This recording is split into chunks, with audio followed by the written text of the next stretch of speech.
Bonjour à toutes, bonjour à tous. On va commencer cette conférence de presse avec Randal Kolo Muani. Comme d'habitude, vous levez la main, on vous donne la parole, prénom, nom, le nom de votre média. Posez votre question à Randal qui répondra en français.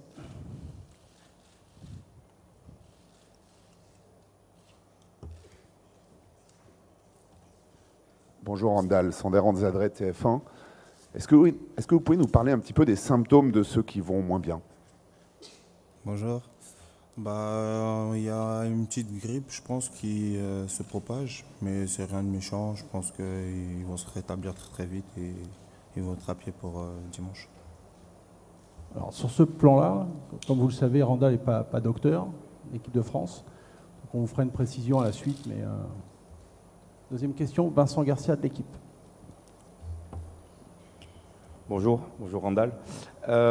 Qu'est-ce que ça change de marquer en demi-finale de Coupe du Monde et quel est le message de félicitations le plus surprenant que tu aies reçu? Bonjour déjà, ça change rien. Pour moi, c'était un but très très important, c'est vrai, mais c'est un but qu'on a rêvé et je pense que ça a donné un peu de l'espoir pour moi personnellement et ça fait plaisir à quelques Français et je suis très très fier d'avoir inscrit ce but-là. Bonjour Randal, Nicolas Georgerot, RTL. Tu as 24 ans, tu as 4 sélections et dans 2 jours tu vas vivre une finale de Coupe du Monde. Comment tu mesures ce vertige? Je suis jeune, on va dire, encore. Et je profite. Il y a un mois, j'étais pas ici. J'ai pris la place à Christo et franchement, je profite et j'essaie de prendre les minutes qu'on me donne et les jouer à fond et prendre du plaisir surtout.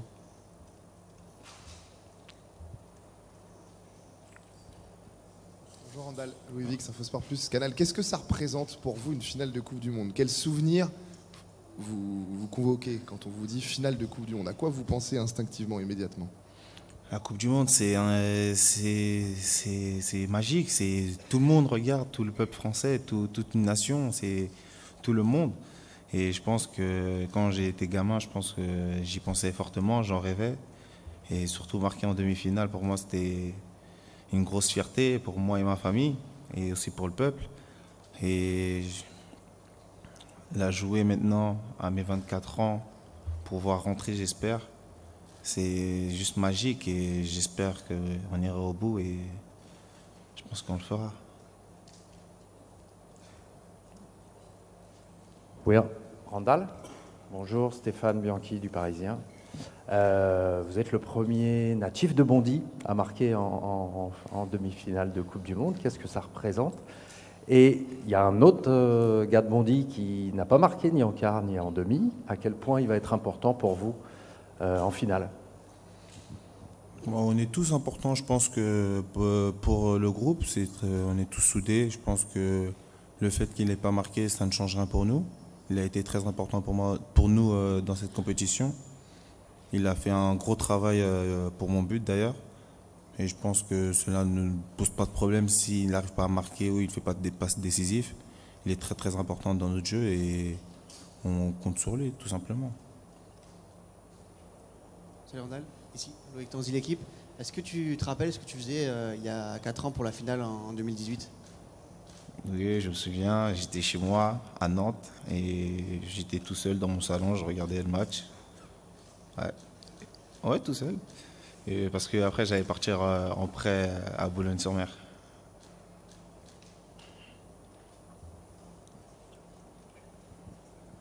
Hello, Isaac Fannin, BBC. 4 years ago, France got to the final and you weren't in the squad.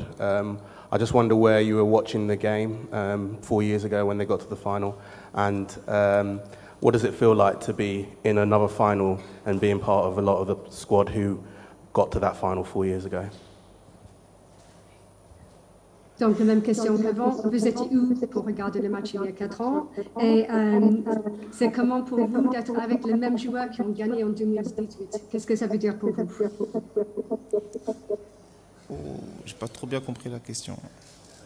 Oh, pardon. Attends,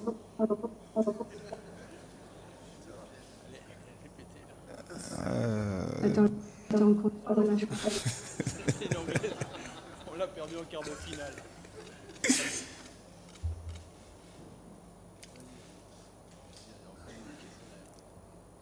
Donc c'est... On va prendre la question, c'est la même question. Fabrice, vas-y. Fabrice Lamperti du journal La Provence. T'es à 2 jours le groupe est à 2 jours de disputer cette finale prestigieuse.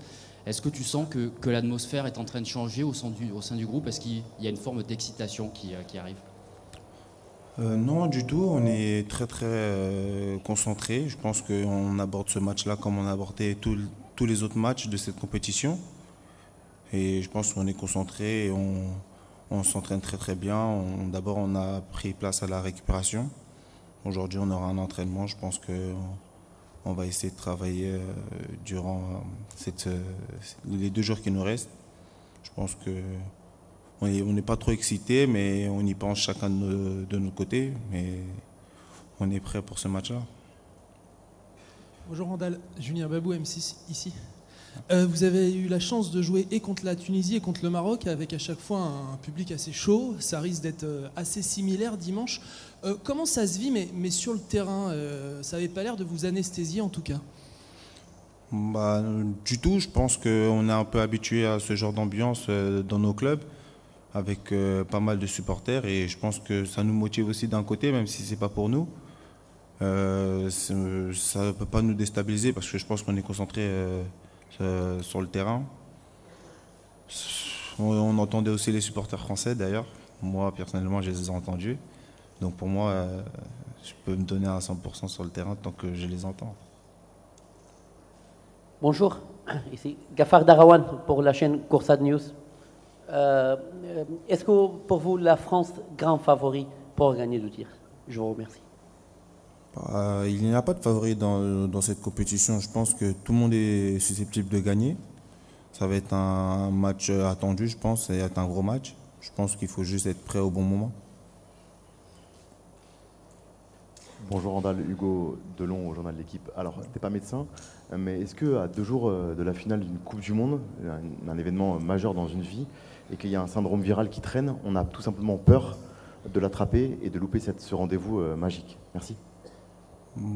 Personnellement, non, parce que je pense que moi et tous mes coéquipiers ont fait attention. Je pense que les docteurs ils mettent en place quelques zones sanitaires. Je pense qu'on fait attention. Donc je pense qu'on ne peut pas s'inquiéter sur ça. Donc ça va aller mieux dans les jours à venir. Bonjour Randall, Sylvain Milenvoix, TF1. Chaque campagne victorieuse des Bleus en Coupe du Monde a été accompagnée d'une chanson. La vôtre, elle est sortie grosso modo l'année de votre naissance. Est-ce que vous la connaissiez avant? Et pourquoi ça marche? Pourquoi ça fédère le groupe? Sincèrement, je ne pourrais pas vous répondre. Déjà, je l'ai entendu quand je suis arrivé à Francfort. Je ne la connaissais pas du tout. Et quand on l'a mise au vestiaire durant la Coupe du Monde, ça m'a rappelé Francfort. Donc je la connaissais un tout petit peu, donc je la chantonnais. Donc ça fait vivre tout le monde, tant mieux. Et si ça nous donne le sourire pour tout le monde et aux Français, on est heureux. Bonjour Randall, Xavier Giraudon, Info Sport Plus Canal. Qu'est-ce que vous pouvez nous dire de l'Argentine? Est-ce que vous avez vu les matchs et c'est quoi leur point fort tout simplement pour vous? C'est une grosse équipe, on l'a tous vu et après ils ont des éléments un peu partout. Et aussi il y a Lionel Messi, c'est un très très grand joueur. On l'a tous vu, je pense qu'il faudra faire attention que ça peut venir à nous attaquer de tous les côtés. C'est une équipe qui met beaucoup d'intensité et je pense qu'on les a bien travaillés, je pense qu'on sera prêt pour dimanche. Bonjour Ronald. Luis Miguel Pascual de l'Agence de presse espagnole. Qu'est-ce que ça te dit, toi, de jouer contre Messi? Qu'est-ce que c'est Messi pour toi? Qu'est-ce que ça signifie dans ta carrière? Est-ce que tu l'admires? Qu'est-ce que ça signifie pour toi? Messi, c'est un grand joueur, oui. C'est vrai qu'on le regardait quand on était jeune. Mais personnellement, j'ai déjà joué quand j'étais au FC Nantes. Ça n'a pas trop changé ma vie.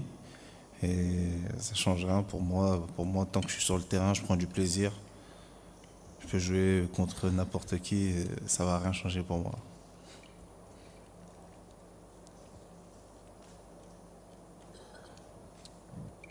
Oui, bonjour. Grégory Schneider, Libération. Depuis 2 matchs, on a l'impression de... Enfin, c'est pas une critique ou une limite, mais de voir énormément les valeurs de combat qui ressortent. On a vraiment l'impression que vous vous accrochez, vous rentrez dans des grosses batailles. Est-ce que vous avez cette impression-là? Est-ce que vous les avez déjà vécues en club? Et est-ce que, passé un certain niveau, c'est pas surtout ces qualités qui parlent? Oui, c'est vrai que plus on se rapproche de la finale, plus les matchs ils étaient tendus. C'est vrai qu'il y a beaucoup de combats, il y a beaucoup de batailles, et je pense que ça devient de plus en plus physique. Après, c'est un peu normal qu'on se rapproche de la fin. Donc c'est un peu plus normal que les gens ils ont plus envie sur le terrain, donc ça se ressent plus sur le terrain.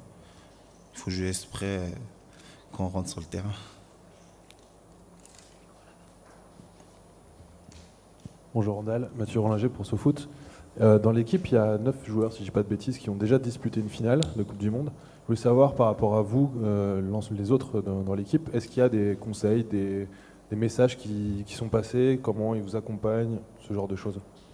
Oui, les anciens, ils nous parlent un peu plus, vu qu'ils ont vécu ça il y a 4 ans ou bien avant. Ils nous donnent des conseils, il faut qu'on reste focalisé, on prend match par match. Il ne faut pas trop s'exciter ou penser au prochain match d'après. Il faut prendre le match qui arrive, donc il ne faut pas prendre trop la grosse tête, il faut avoir les pieds sur terre. Donc je pense que les anciens, ils nous encadrent pas mal pour nous, les jeunes qui viennent d'arriver.